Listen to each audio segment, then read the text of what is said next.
Hey everybody, happy Wednesday. Welcome back. When we missed last week, I had kind of taken a week off from doing some live videos just to not have to have anything kind of scheduled in for me, which was really good just to take a little mental break for a minute. But I do miss doing this and it's really fun to do. But I did last week also schedule a whole bunch of interviews from viewers where somebody from a different state is interviewing me, asking me 3 questions for a viewer video series. I can never say it right. Every video, seriously, that's how it starts. I can't say it right.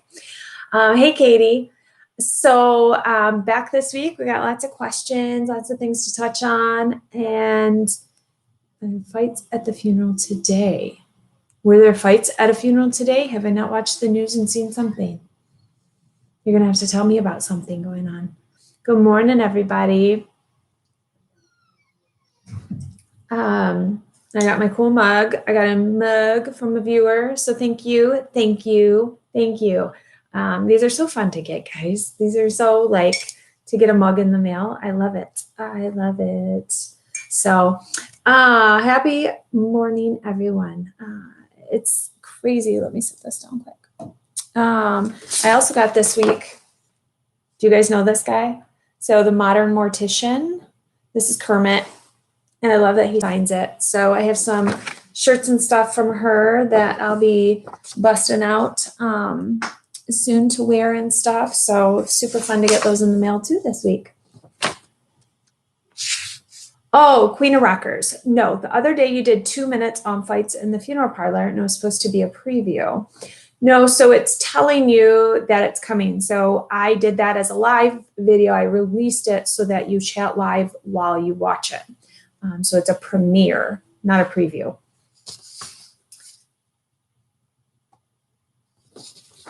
Yeah, so that's what that is. So there's no more coming about fights at funerals at all. So Lindsay had asked me, I've been scared to death. In 2001, when I was 23, my dad passed away. He was a farmer. I got an early morning panic call from a distraught and hysterical mother trying to tell me my dad had died.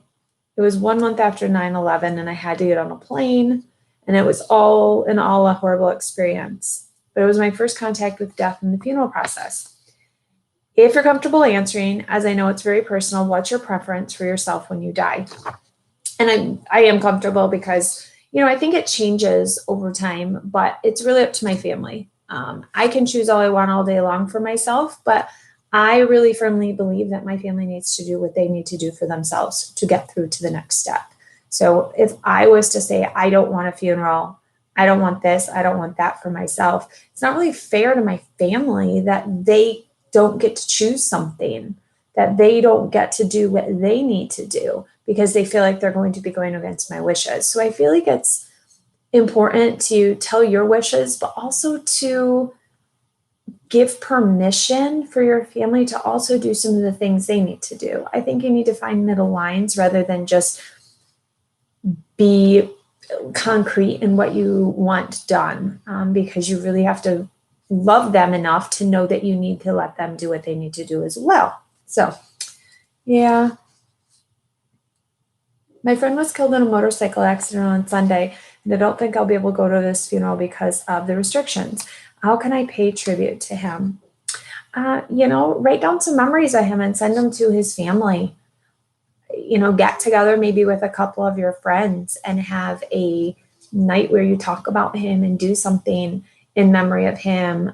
If you rode motorcycles too, if you always met at the same restaurant, if you always did something that was maybe the same thing, do it, but do it in memory of him and bring pictures of him and talk about him and just gather in a small space or do a Zoom with your friends if you need to do it right this moment before bans are listed or lifted, and just do something, but make it focused and centered around him. Like, hey, everybody write down your favorite thing that, you know, he used to say, or what was the silliest thing he did, you know, that you remember.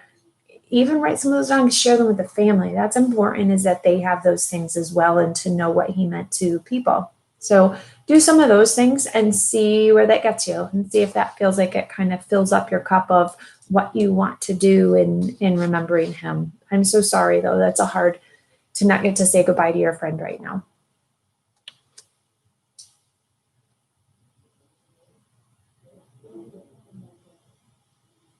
It was a live premiere and I'd answer questions later. So when that video, those are pre-recorded videos, but they're just premiering. And so when they premiere, you can ask questions on the side, just like we chat here.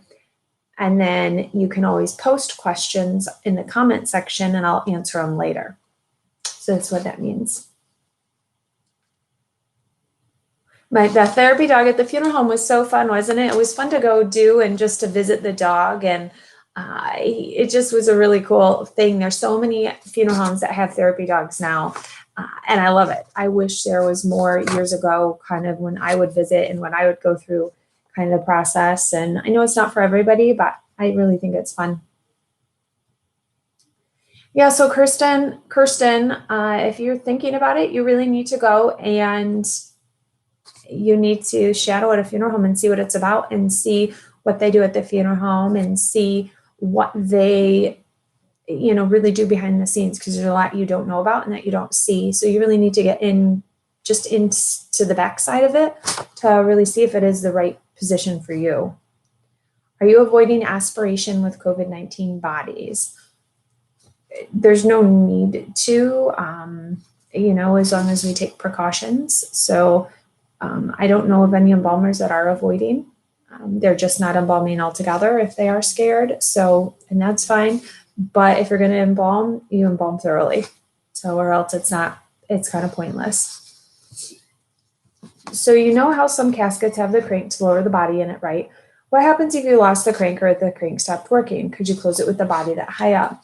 So there's many cranks because that's the casket key. It's one and the same. It's just a simple, is that a hexagon shaped tool. So if you lose the crank, you can always get into your toolbox quick. If the bed stops lowering because the mechanism gets bound up or something, because what sometimes happens, which you can't even see it, is pieces of fabric may bind up around the crank area where it spins and it lowers. And that has happened to me before. And so you just look and make sure the person's low enough that the family's not going to be like, you're smushing their face. So as long as they're low enough, you're okay. Thank you, ATM.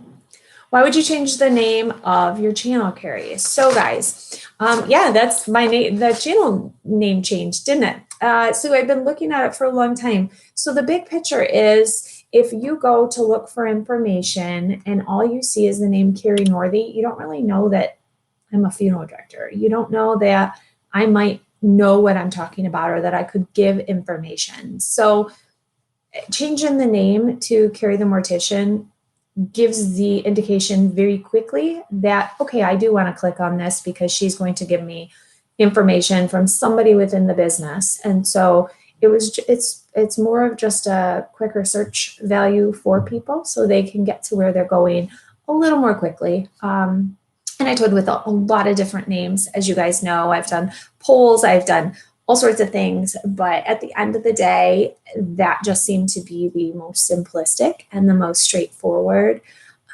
Any other word for what I do as a job, like something with mortuary in it, gives a really dark connotation, and undertaker makes me, joining the WWE. Funeral director is almost too long and it doesn't encompass everything that we do because funeral director and embalmer are different in a lot of places. And I'm not just an embalmer. So mortician was it kind of.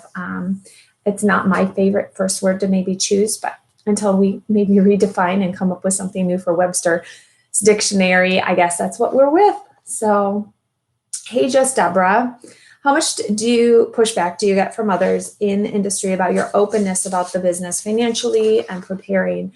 I really don't I haven't gotten any negative from funeral directors that has been, about too much. I have had one person say, why are you telling all our secrets? And I'm like, if you feel these are secrets, then you are doing something that's not okay. Like, there is nothing I do that the family doesn't see that I wouldn't be okay with them seeing. I think that if we have things to hide, then there's a reason that they're being hidden, that there's something wrong with them. So there's a lot of funeral directors who have been really supportive and really great. And I've made a lot of really good professional connections that I never would have if I didn't have this platform. I have had a few people tell me I don't know what I'm talking about or whatever, and that's fine. You know, there's areas that are not my strengths. I'm always willing to learn, as you guys know. If somebody wants to tell me I don't know something, great. Well, educate me. Don't just put me down. Help educate me if there's something that I am not speaking about correctly or I don't know about. I am always willing to learn. I think just putting somebody down and being negative to them is not solving any purpose. So, you know, if somebody reached out and said, hey, Kari, this was misinformation you gave. I'd love to teach you or let you know what the real information is. Like, it may sting depending how they say it, but I am not, you know, too proud to step back and have somebody educate me. Everybody's not like that, I get, but yeah.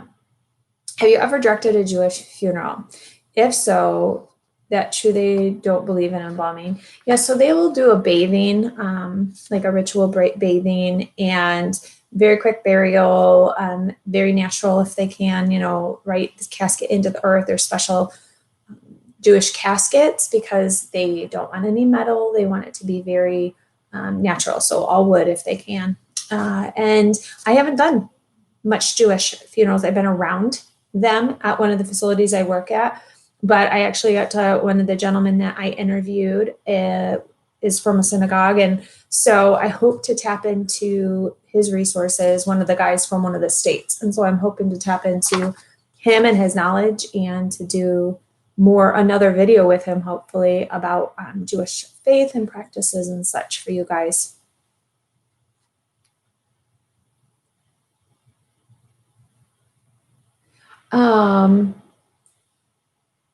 Salavati. I don't know what the word salavati means. And Kari, do coffins actually explode over time? So it's something that can happen. So imagine any type of a confined space that is sealed and you build up this huge pressure inside. At some point, don't think of it as like literally exploding into a million pieces. Think about like just, you know, a joint fracturing open, and that can be considered exploding. So pressure is going to push out and it's going to come out somewhere at some point, just like the pressure building up inside a body. At some point, it's going to work its way out. And so it's going to push out things out the nose, out the bottom, out everywhere. And so pressure is going to win. It's coming out. It cannot be contained. So even in a casket, that's going to happen. It doesn't happen every single time. Just because you're in a metal casket doesn't mean that casket's exploding every time somebody's buried in one. But also, how many vaults are we going and looking in down the road and knowing, you know, what is going on under the ground? There's thousands and thousands of millions of burials that we have no idea what's happened over time. So it could be a phenomenon that happens more often than we realize, but we really don't know because they're underground.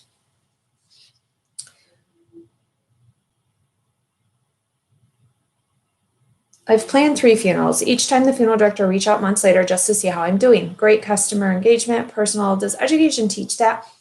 It's actually really about the funeral home too, and what each funeral home kind of has their staff doing. You know, there's funeral homes that send cards at certain periods of time over, you know, the year following a death. There's the pre-arrangement people that then come in and then they start reaching out to you to answer questions if you want. So it just depends on the person. It depends on the funeral home.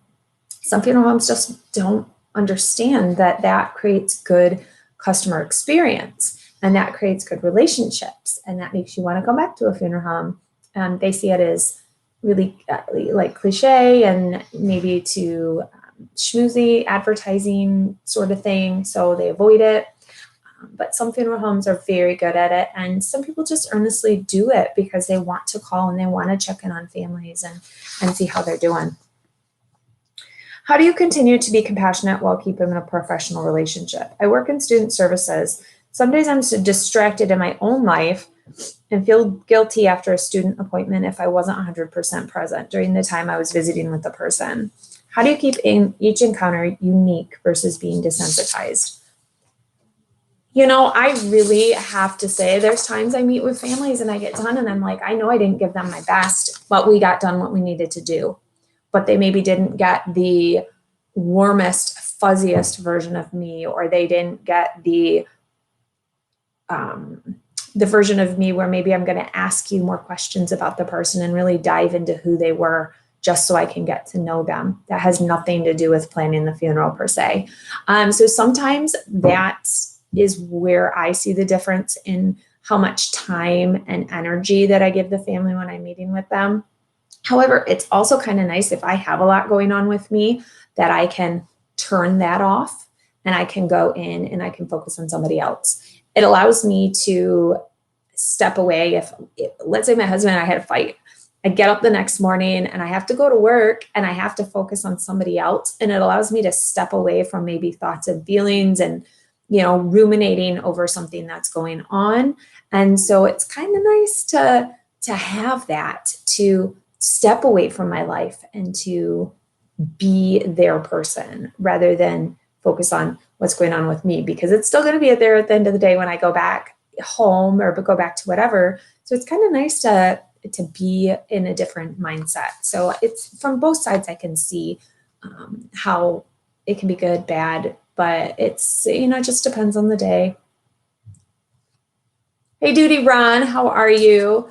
I did a video, Duty Ron and I we did a video together, kind of an intro to each other, and I haven't got it edited yet. So, and hopefully Duty Ron and I will be doing some other videos in the future. So it's on the agenda. I haven't got back to him yet and circled back around, but he's been covering a lot of stuff going on with all the media right now and all the crimes and everything. So he definitely has a lot of perspective on those things going on. So check out a lot of his newest videos, especially talking about everything in the media right now.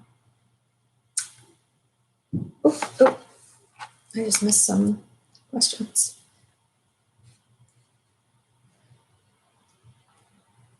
Do you think it's dignifying to open the casket or graveside service on the outside? Well, right now it's kind of the only option. So a lot of funeral directors who weren't comfortable with it before, it's kind of when it's your only option, it's the only option. And so that's what a lot of people are doing, is having an open casket out the graveside. I don't think there's anything wrong with it. I would not have a problem doing it if that was the plan. I don't like to play the Jack in the Box game where we close the casket, we're done, we're going to do whatever, you know, go on to the next step, but then somebody wants to go back and see them again. So then we have to open it and then we close it. And then later on, we open it again. We call it the Jack in the Box effect. I don't like that. You know, you close the casket to start the service and then somebody walks in that, oh, they just have to see the person. We've had this beautiful moment. You've tucked them in, the family's done. They're, you know, we're closed. And then somebody else wants us to open back up. It's the Jack in the Box effects. Do you think has been your most popular video? So right now, my most watched video that has the most views is I think it's embalming a pregnant woman right now. It goes back and forth between that one and the embalming room tour, which was my first live video I think I did in like a facility. So it's crazy to me how many people watch those. I just am blown away by it. I think third after that is the crematory tour. So those who've gotten a little traction, which is crazy, and have gotten a lot of views on them. I have seen the movie Bernie. I thought it was really boring. I like Jack Black, and it was an interesting little story, but it was just drawn out way too long. But it was okay. I have not, Vic, had anybody ask for extreme embalming yet. It's something I'm trying to work on getting more information on. I've emailed, I've called some places and not gotten responses. So I will try again because that's what I do. What's my favorite beer, Kari? Line and Kugel, guys, love my Line and Kugel. Right now I'm loving the orange shandy or the lager. I don't know. I like microbrews, so I don't drink like Bud Light or Coors Light or anything. Not that there's anything wrong, but they're just not my cup of tea. If a person has really extreme edema in their body, after you embalm them, does a lot of that buildup fluid go away? It can. There's sometimes it's just, we can't battle it, but a lot of times we can get some drying in their tissue and we can get it sweat out, or we can do some channeling. So we'll take like a small trocar. So like it's basically like a large needle, and we will channel in the tissue, and it basically creates areas that fluid can go and come out. And so we kind of create this movement where gravity works with us, and we give it a passage so it can come out where we want it to come out, rather than coming through the skin, sweating it out, or the skin bursting and breaking and cracking. So we try and work with what we have, and then we use strong fluids, which will dry out the tissue as well. So we can do a lot of good work when it comes to edema. Yeah, I did it. One of the people from one of the states asked me about that actually, and we came up with some good analogies off the cuff, but they were good. Hey, Jean. Ever had a family person legit didn't care about the deceased? Yes. I met with a guy once. He was burying his wife.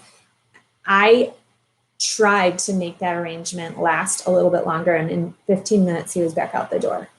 Like, I couldn't have made it last longer. We got what we needed done. I tried to create some conversation. Nope. We're getting this done. We're just doing it, done. It was weird. It was kind of a weird, I don't know what the story was there. But he was basically doing it because he had to. And I don't know if they had a bad relationship. I don't know what it was.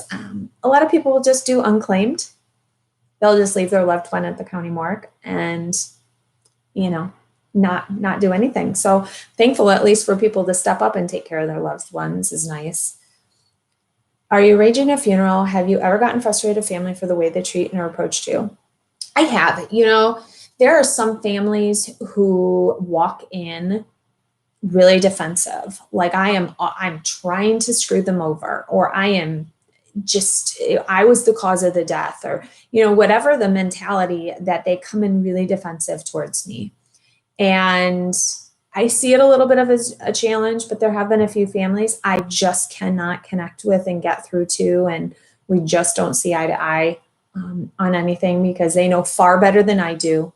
My answers are not good enough, and I am a bad person, basically, to them.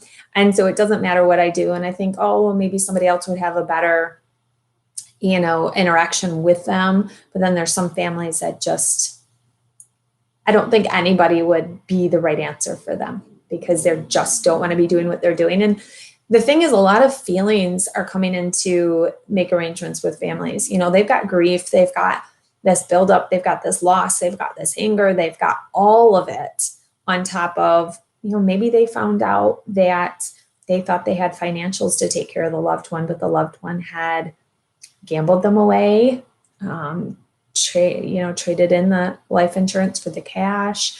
They had done all sorts of things, and those things have happened. And that's not fun when a family finds out they have nothing and they thought they had something, and they're mad at the deceased because they put them in this situation and they're not there to be mad at. So there's a lot of crazy stuff that happens, but it's reality. And we are kind of in the middle of it.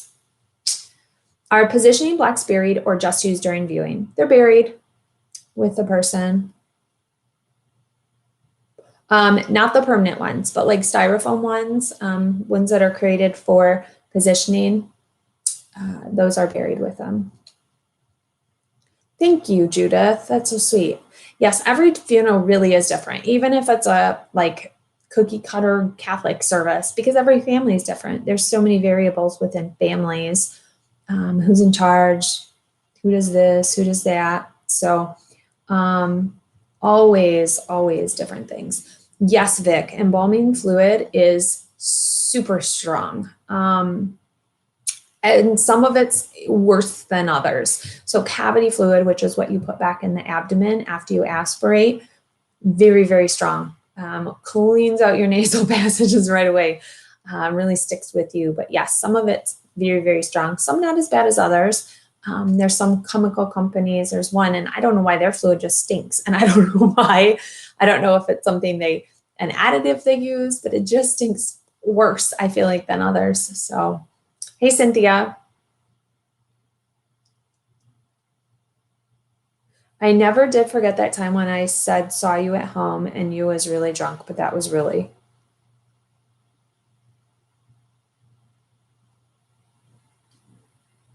I don't know what that means, Larry. I've recently seen my late partner at a funeral home and they had to put makeup on him due to furring on the skin. What is that? Furring on the skin. I've never used that term. I'm wondering if it's like, I don't know. Should we Google that? What is furring on the skin? Who wants to Google that?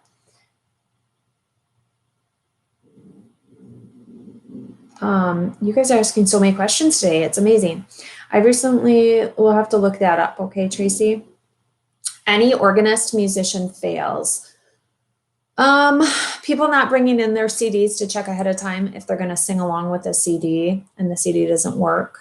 So they have to do a cappella. It's not really a fail, but it's definitely something that doesn't, always work. Bad singers, people who get up and sing that really can't sing. I had a family not want to tell us, the nurses, to do with the body because he was a child molester. Yeah, we have to take care of people. Like, that's our service. It's not our choice. Ever had anyone die at a funeral? No, but I came really close, I feel like.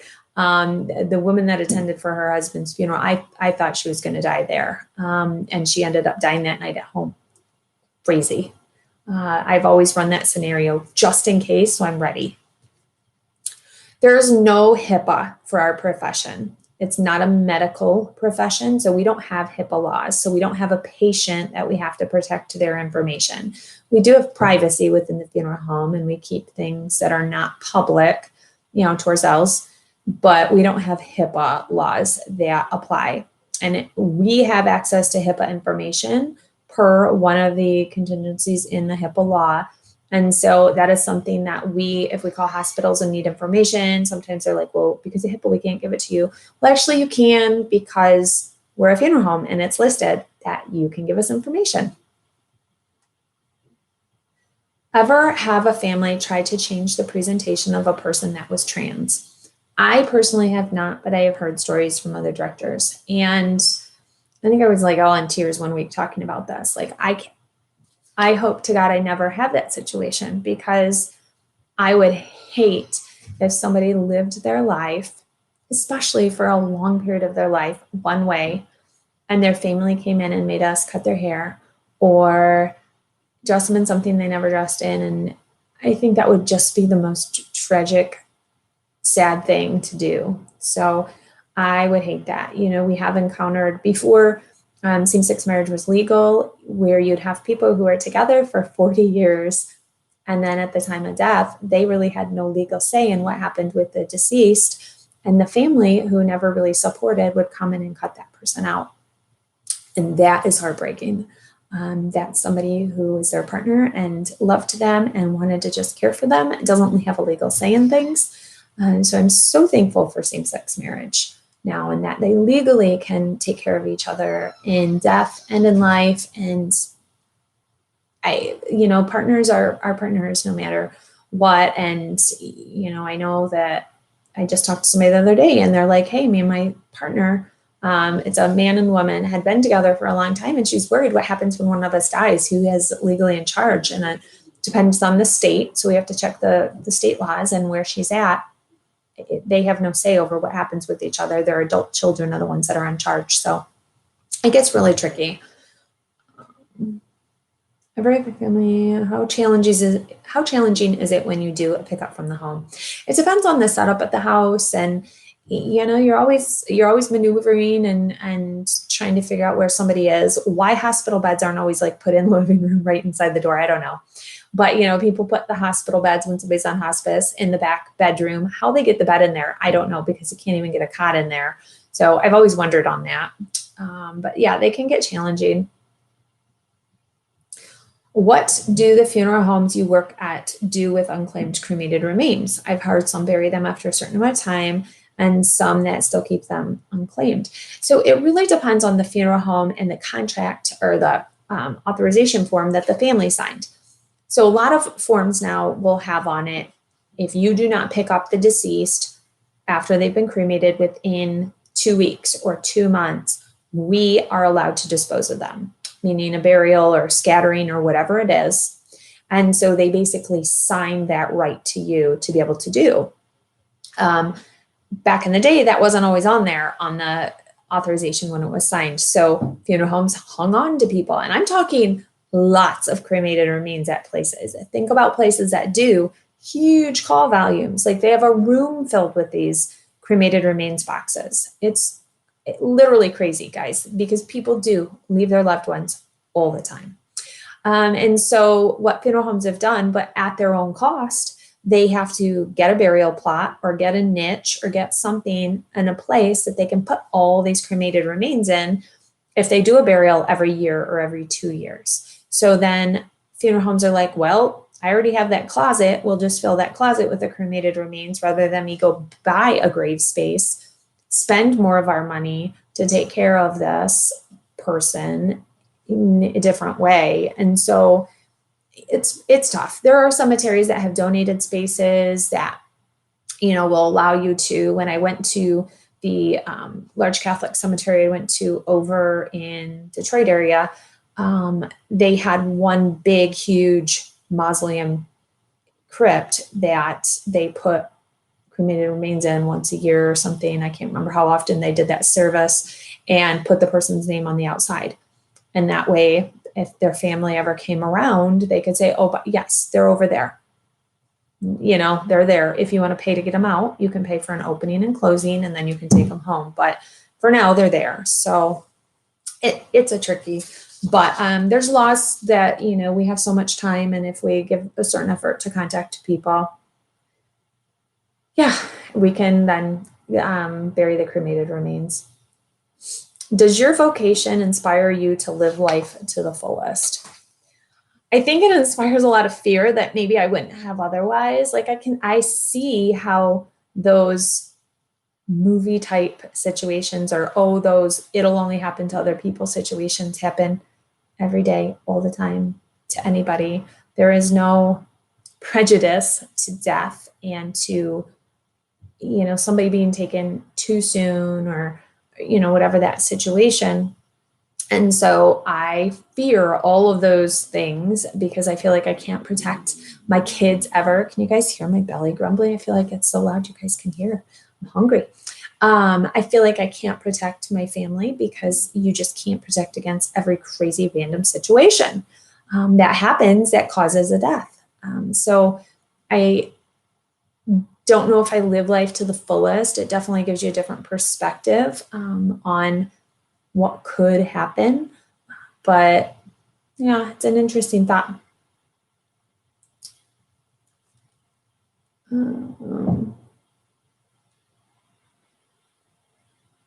If organs are missing, do you tell the person in charge family member?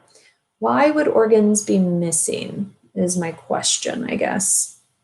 I do know Shelby Herendine. How do you know Shelby, Paul? That's the question. Worsham College. So yes, you can, mortuary school is a year. So you have to do all your prerequisites first, and then mortuary school is typically 1 year long, and then you do an apprenticeship. So mortuary schools are typically a year. Online is going to be a little different. No, you don't like the crematory, the retort with a match. There's a big button. You hit the button and it engages the flames. Yeah, you have every right to take your loved one home with you to your house and keep them there with you. So you can definitely bring them home with you before burial.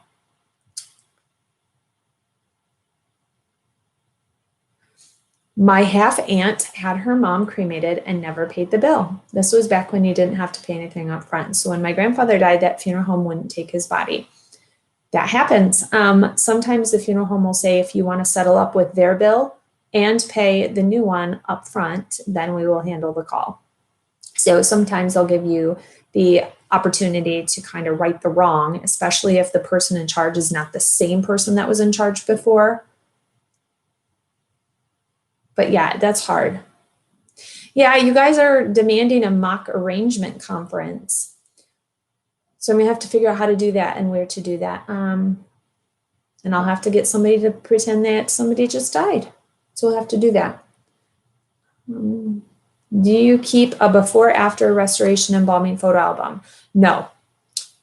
Yes, for you to take photos of a deceased person in the preparation room, you need permission.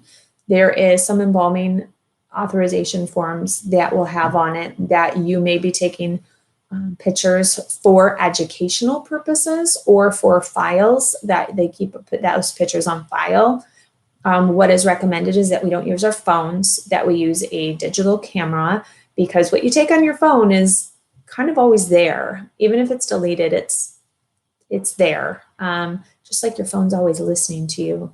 I swear to goodness. It's always there. So digital, you can control where it's at and such. Oh, cool, Paul. Yeah, I work with Earth the Wind Funeral Home. I help. So do I get paid? Do I get paid to be a funeral director? Yes. Yes, bad people sell organs, but that's not like the norm of what happens. Can someone forget to put the organs in? Like, who would be taking them out that's putting them in? Like, if they were autopsy and they were in a bag and forget to put them back in? That, I guess it could happen, but at some point you're going to find the big bag of viscera in your prep room. No, it's not true that you can't be buried without a vault. So a cemetery does require a vault, but there are, I know, many places that you can request no vault, or you can come up with an alternative option. So Tiffany, perfect. You can be my grieving family member. A heat spatula. Did you watch my video on the heat spatula? I wish there was any way I could mimic using a heat spatula, but honest to goodness, shrink wrap on a window that you use to kind of keep heat in during the winter is the most appropriate correlation for using a heat spatula and what it does.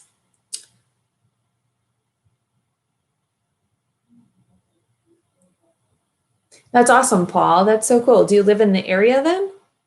When will you monetize your videos? My videos are monetized. So they monetize once 1,000 people have watched them, they monetize. So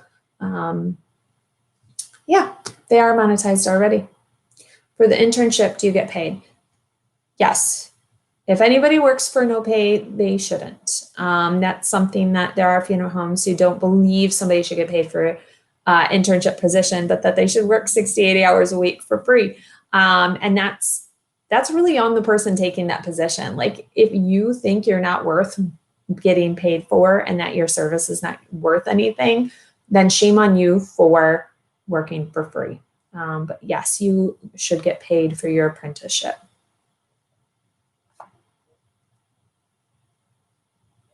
Do you embalm viscera? So the bag of viscera, people do it a little different. Two different ways are kind of the main ways. Some people bread the viscera.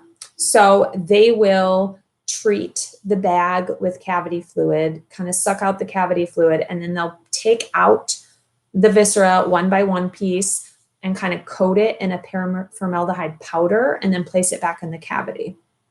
Other people will leave the viscera in the bag. They'll suck out as much juice and then air as they can after they've treated it with the cavity fluid, and then they'll place it back in the cavity.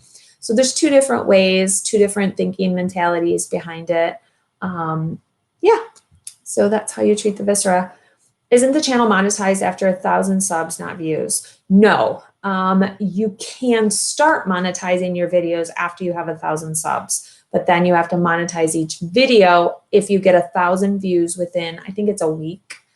So there's all these parameters to monetizing, and monetizing, you're getting paid like a penny here and a penny here and a penny here. So it's a crazy system. And it doesn't, like, it's weird. Like, I saw somebody's numbers that has double the subscribers as I do, but I had way more views than him. Like, it just, none of the algorithms and everything about it are so hard to figure out. So I just make videos, I post them, and try and learn more as I go along, but it's hard. So one more question. We're running long here, but we haven't been on in a while. Oh, ATG, you've got to go over and listen to my next Wine About Funerals video with Little Miss Funeral and the Grave Woman to learn about songs. I thank you for the information you shared. You're so welcome, David. Do they teach you how to suture in mortuary school? It looks so tedious and overwhelming. They do a little bit and you get practice, but really it's repetition, repetition, repetition, repetition. Sarah, you'll be my last one. A few weeks ago, I said I would not be cremated. I wonder why. I have no idea what I want. And when I pass one day, all options seem scary to me. So I hate fire. Like, it's my biggest fear. Literally every night before I go to sleep, I run a scenario of how I'm going to get out of my house with my kids if there's a fire. It's just one of my, OCD things. I'm terrified of fire. So to think about being cremated, like, I can't even, nope, I'm good. So I know I won't be there and it's just my shell, but I think you have to be comfortable with that thought. And so I don't think any of them sound great, but I have to go with the one that I might be most comfortable with in the thinking, so that I'm not fearful of what's happening to my body maybe after I die. I don't know. Cremation just isn't for me. And I think it's, burial isn't for a lot of people. Water cremation seems like such a great option to me, but drowning is also a fear. So, it is what it is. Hey, Robert, thanks for joining in here. But thank you guys. I don't know if I'm going to hop on Friday, and we might have a spontaneous one on Friday. As of right now, I'm doing the interviews with people from different states. I'm filling in my map pretty quickly, which is amazing. They have really been so fun to do because I have no idea who's going to be there when I turn the video on. Like, are they going to be 80? Are they going to be 20? Is it really a man? Is it a woman? Like, I have no idea. It's so fun. And so those videos are going to post every Sunday. So for the next 50 some Sundays, you guys will have a video from a viewer asking me 3 questions. And these questions have been awesome that these people have been asking. Some of them have, like, I'm tearing up, I'm laughing, I'm like literally all over the scale of emotion. So it's been really, really good. I will be doing more of those here coming up. I'll post the map again in my dashboard on YouTube. So watch that. If the state you are in is not colored in, shoot me an email, and then you can ask me 3 questions in a video for a video. So thank you guys, and keep the emails coming, keep the questions coming. That's what drives the channel, is knowing what you guys need to know, because you don't know what you don't know, right? So I'll talk to you guys soon. Enjoy the rest of the week. Bye.